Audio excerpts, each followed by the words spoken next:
Ce matin, je veux exhorter par la grâce de Dieu. Amen.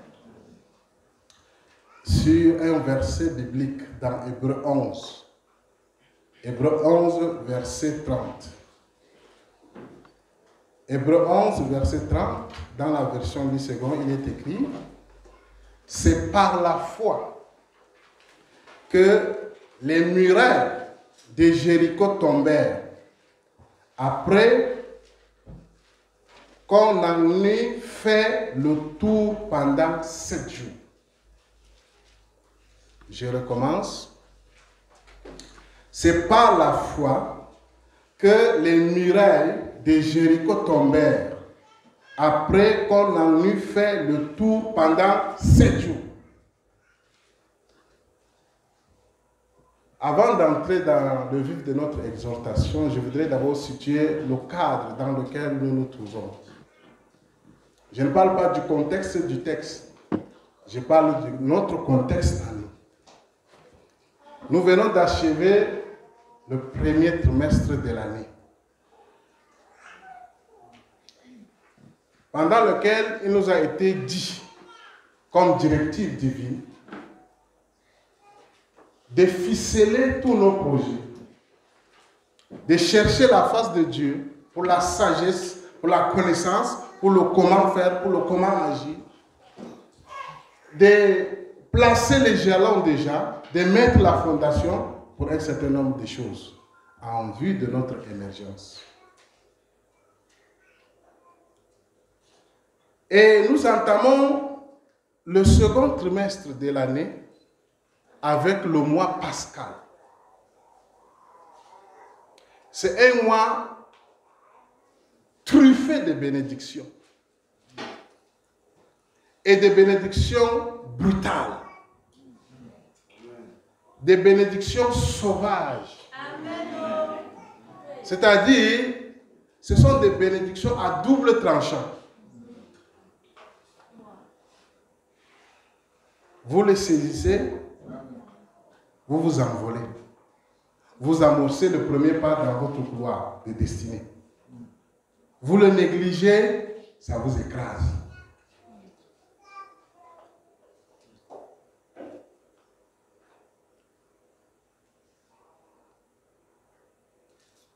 Le texte que nous allons voir,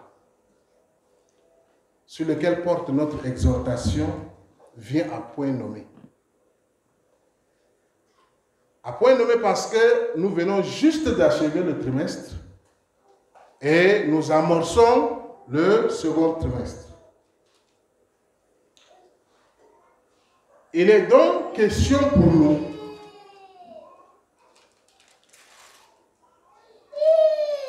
de passer vite à l'action. Je vous ai dit, je ne suis pas, aujourd'hui je n'enseigne pas, j'exhorte. Et dans l'exhortation, il peut tout se trouver. C'est le moment pour nous de faire quoi? De passer à l'action. Quand les murs de Jéricho sont tombés, l'indication était chacun droit devant soi. Se précipiter sur la ville. Donc c'est un texte doublement prophétique. C'est pourquoi je l'ai intitulé expressément: les 7 jours de marche autour de Jéricho préfigurent l'avènement de Jésus. Nous avons déjà entendu des messages sur ces textes. Mais la plupart des prédicateurs ont abordé seulement ce texte, ou bien cette histoire ou ces récits, dans une perspective de la vie chrétienne. Or, il convient de restaurer d'abord le sens de ce texte. Pourquoi c'est l'une des batailles qui a été mentionnée dans le Nouveau Testament? Ça veut dire que si nous lisons Josué au chapitre 6, c'est un récit éminemment théologique. Pourquoi? Nous allons le lire tout à l'heure. Vous allez vous rendre compte qu'il y avait des prêtres. Il y avait des rituels. Il y avait le symbole de 7, du chiffre 7. Comme les murs de Jéricho pendant le trimestre ici est déjà tombé. Pour ceux qui se sont attelés, ceux qui ont cru qu'il ne s'agissait pas des slogans creux. Le trimestre ici, les murailles sont tombées. Et si elles sont encore là, aujourd'hui, on vous dit comment les faire tomber et comment avancer. Je me répète ou bien je reviens sur le thème. Pourquoi on a intitulé, je l'ai intitulé, les 7 jours de marche autour de Jéricho préfigurent l'avènement de Jésus. Je vous disais que c'est un texte éminemment théologique, voire prophétique, précisément. Et je vous disais que c'est un texte doublement prophétique. D'abord, prophétie générale, parce que ça préfigure l'avènement de Christ. Les séquences de 7 sceaux, quand vous lisez Apocalypse, les 7 sceaux, les 7 trompettes, les coupes de colère de Dieu étaient déjà préfigurées par l'histoire de Jéricho. Amen. C'est ça dont la portée prophétique. Et la plupart des prédicateurs ont toujours abordé dans le sens de l'édification personnelle. Je ne veux pas faire le contraire aujourd'hui. Mais c'est exprès que j'ai placé ce thème ainsi. Pour que vous compreniez que ça a une portée prophétique. Et en attendant que cette prophétie, le second retour de Christ, soit accompli, nous pouvons en tirer aussi des leçons. Amen. Donc, tout comme Josué, qui en réalité c'est la même chose, qui signifie Jésus aussi, à la 7e trompette est entré dans Jéricho, notre Seigneur Jésus aussi. Amen. Il est écrit qu'à la 7e trompette, il va aussi entrer en possession de son royaume. Amen. Ceux qui connaissent l'histoire, vous allez remarquer que c'est la première cité à être conquise. Donc, les gars sortent de l'Égypte et on leur promet le pays où coule le lait et le miel. Première chose à conquérir, c'est le premier obstacle insurmontable. Ils avaient toutes les raisons pour se décourager. Dieu a promis le pays, mais la première ville à posséder est impossible. Lisons le texte. Je vais lire les 4 premiers versets de Josué 6. Jéricho était fermé et barricadé devant les enfants d'Israël. Personne ne sortait et personne n'entrait. L'Éternel dit à Josué, vois, je livre entre tes mains Jéricho et son roi, ces vaillants soldats. Faites le tour de la ville, vous tous les hommes de guerre. Faites une fois le tour de la ville. Tu feras ainsi pendant 6 jours. 7, remarquez bien la redondance du chiffre 7. 7 sacrificateurs porteront devant l'arche 7 trompettes retentissantes le 7e jour. Vous ferez 7 fois le tour de la ville et les sacrificateurs sonneront des trompettes. Quand ils sonneront de la corde retentissante, quand vous entendrez le son de la trompette, tout le peuple poussera poussera de grands cris. Alors la muraille de la ville s'écroulera et le peuple montera chacun devant soi. Amen. Un texte doublement prophétique. Quand nous lisons ce texte, on leur a promis un pays, mais ils sont en face d'un obstacle insurmontable. C'est lui qui a promis vient donner la stratégie. Et une stratégie insolite du point de vue militaire et même humain. C'est insolite, n'est-ce pas? Vous pouvez me poser la question, mais quand on dit mur, et c'est vrai que peut-être beaucoup ne comprennent pas, quand on dit le mur de Jéricho, mais on pouvait grimper, non? Non. Les données des fouilles archéologiques nous disent que cette muraille avait 3,5 mètres de largeur et la hauteur était 5 mètres.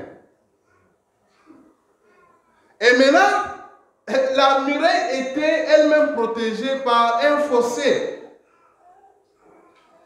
qui avait 2 mètres de profondeur et 8 mètres de largeur. D'abord, le mur même était 5 mètres de hauteur et 3,5 mètres de largeur. Et le mur même était protégé. Donc, si tu dompes même là, tu descends à 2 mètres de profondeur pour traverser. Et c'était impossible. Et les portes étaient fermées. Donc, vous comprenez pourquoi c'était un obstacle. Amen. Donc, et à cette époque, il n'y avait pas de missiles pour bombarder. Et c'était impossible pour les enfants d'Israël d'entrer en possession de ce qui leur a été promis. Et il a fallu quoi? La foi. Pourquoi Hébreu nous dit que c'était la foi? Parce que justement c'était une parole insolite. C'était une parole insolite. Quand on dit qu'on tourne autour de quelque chose, après on crie et ça va tomber. Alors je vais vous poser une question. Est-ce que vous, je répète, c'est une autre question que j'ai déjà posée. Est-ce qu'avez-vous reçu des directives claires pour aborder des défis qui vous semblent trop grands, trop élevés, trop infranchissables pour votre émergence? Est-ce que vous croyez même d'abord à cette émergence? Si oui, est-ce qu'il y a donc des défis qui vous semblent infranchissables?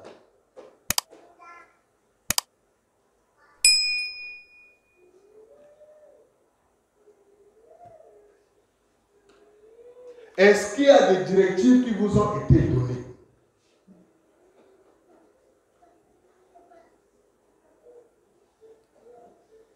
Si oui, mettez-les en pratique.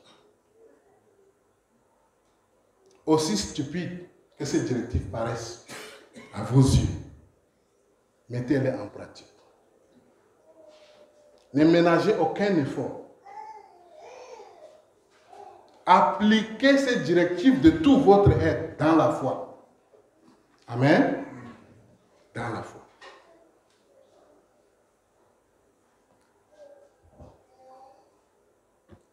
La stratégie que Dieu a donnée, même à leur époque, paraissait comme une pure folie. Je dis bien, elle paraissait comme une pure folie. Et donc, elle n'était pas raisonnable pour l'esprit humain, pour n'importe quel militaire, stratège. Mais Josué a pris cette parole au sérieux et il l'a appliquée à la lettre, puisque c'est l'Éternel qui lui avait parlé. Maintenant, écoutez-moi ce matin. Si pour faire tomber l'un de vos problèmes insurmontables, ça peut être une maladie incurable, Ça peut être les défis financiers. Ça peut être une incapacité intellectuelle. Dieu peut vous demander ce qui est improbable à vos yeux, ce qui est insolite à vos yeux. Je me répète, appliqué à la lettre. S'il vous demande par exemple d'écouter la musique ou bien de jouer au piano alors que vous avez un mal de nerfs, n'est-ce pas? C'est une directive qui paraît stupide et même antinomique, vrai ou faux? Faites-le.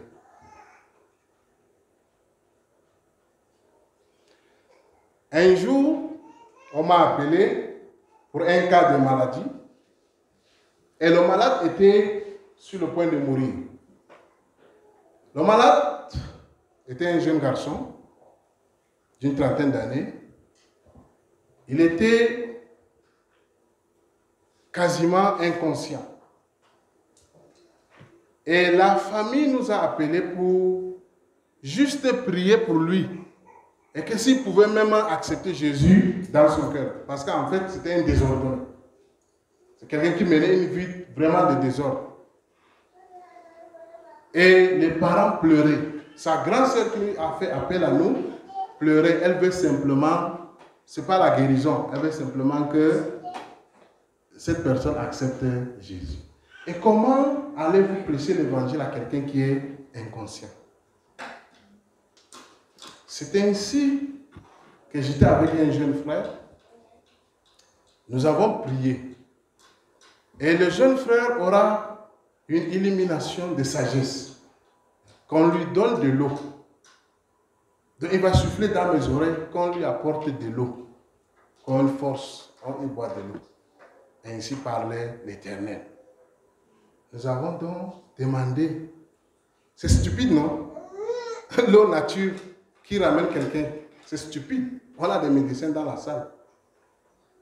On a forcé, on a ouvert, on a forcé les lèvres, les mâchoires, on a mis l'eau là-dedans. Dès qu'on a mis l'eau dans la bouche, la personne s'est levée. Elle s'est assise. Je lui demande, tu reconnais ça, c'est qui? Ça, c'est ma grand-sœur. Il reconnaissait sa grand-sœur qui a fait appel à nous. Et la personne a commencé à rire. Et nous avons prêché l'évangile. Et tous joyeux, nous sommes partis. Vers 16 heures, on nous appelle qu'il a rechuté et qu'il est mort.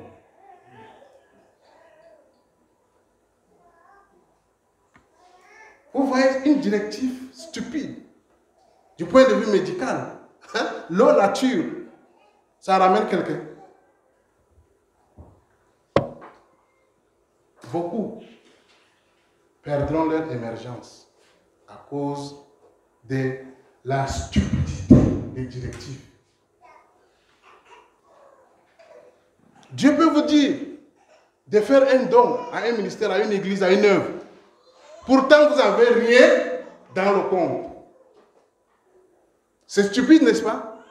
Mais prenez l'engagement par la foi, vous allez voir. Je suis venu donc vous dire ce matin que l'émergence est à votre portée. D'accord? Si vous restez cartésien, c'est votre problème. Avec Dieu, c'est de la folie.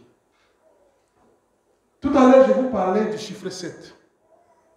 Vous voyez qu'il est très répété dans la portion d'écriture que nous avons lue. Mais c'est important de s'arrêter un instant et réfléchir. C'est quoi le chiffre 7? Que signifie le chiffre 7? Et dans la Bible, les chiffres là, quel est leur rôle? Et je tiens à vous dire que dans la Bible, les chiffres ont d'abord pour fonction de donner le sens. Les chiffres, que ce soit dans les sciences ésotériques, que ce soit même dans la tradition africaine, ça, il y a des interprétations. Est-ce que vous me suivez? Maintenant, dans la Bible, je dis bien, les chiffres ont d'abord pour fonction quoi? De donner le sens.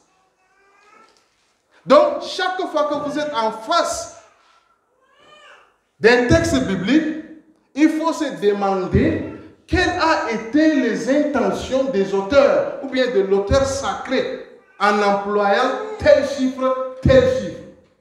Et le chiffre 7, ou bien le nombre, désigne la perfection, la plénitude, la complétude. Et il tire sa signification de la création. Au 6e jour, Dieu a tout achevé et le 7e, il entra dans le repos. Donc en réalité, le 7e, c'est le paradis. Et dans la croyance juive, 7 là désigne une étape, un moment de bouleversement vers ce qui dépasse l'entendement humain. Et c'est ce qui s'est passé à Jéricho. Donc dans la croyance juive, c'est ça. Le 7 là désigne une étape, un moment de bouleversement vers ce qui dépasse tout l'entendement humain. Une stratégie aussi stupide de guerre a donné des résultats. Amen. Amen. Amen. Ma prière, c'est que le Seigneur ouvre votre esprit, vous donne la sagesse, l'humilité. Des fois, on pense qu'on est humble, alors qu'on n'est pas humble. Ce jour-là, si j'étais orgueilleux, si j'avais mis la théologie avant le temps, j'allais dire que flocante sur mon imagination. L'eau simple. Mais j'étais dans la dimension du surnaturel. Et j'étais prêt à obéir à toute directive. Je vais finir avec ces deux choses. Je me suis posé la question, pourquoi Dieu, ayant promis aux enfants d'Israël le pays où coule le lait et le miel, la première étape de conquête, ils ont un obstacle insurmontable.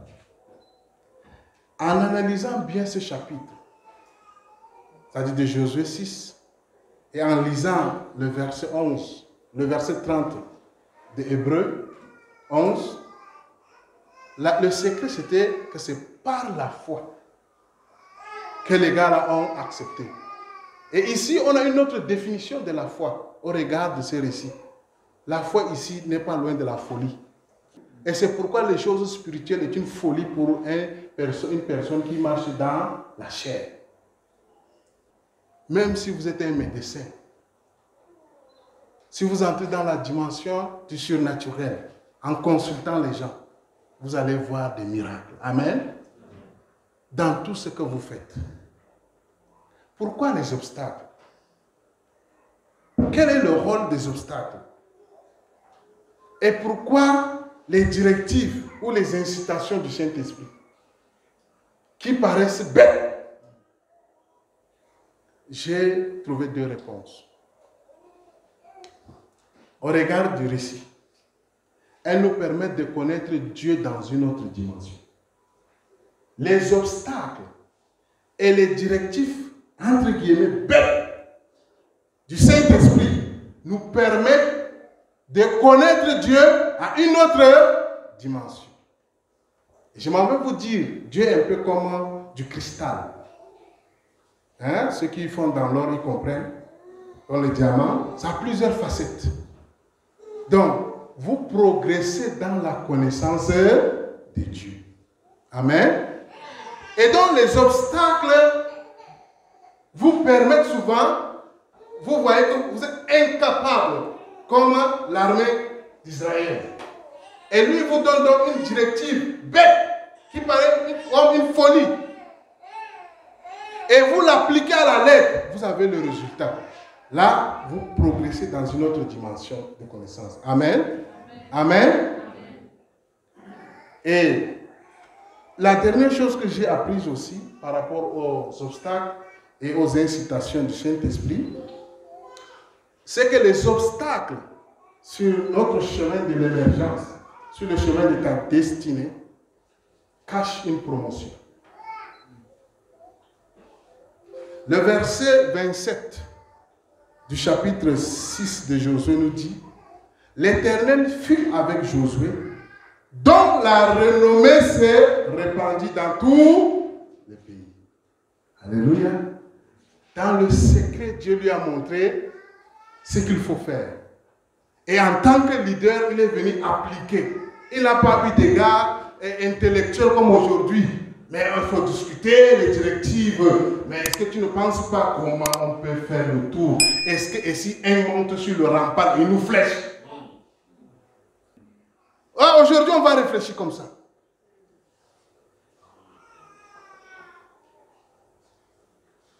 Et comme c'était hautement spirituel, il y avait les prêtres qui étaient devant. Amen. Dans le secret, il a reçu la révélation. Le comment agir. Il vient, il implémente dans son leadership. Et le résultat est là. Vous voyez qu'on ne dit pas que la renommée d'Israël, on dit la renommée du leader. Parce qu'en réalité, c'était lui le premier obstacle aux directives du Saint-Esprit. Vous êtes des leaders ici. Chacun selon son échelle. Amen. Chacun selon son échelle. Amen. Et tout dépend de vous. Le reste là dépend de vous. Dépend de l'intimité que vous avez avec Dieu. Et dépend de votre raisonnement. Ou bien dépend de votre foi. Que le Seigneur vous bénisse.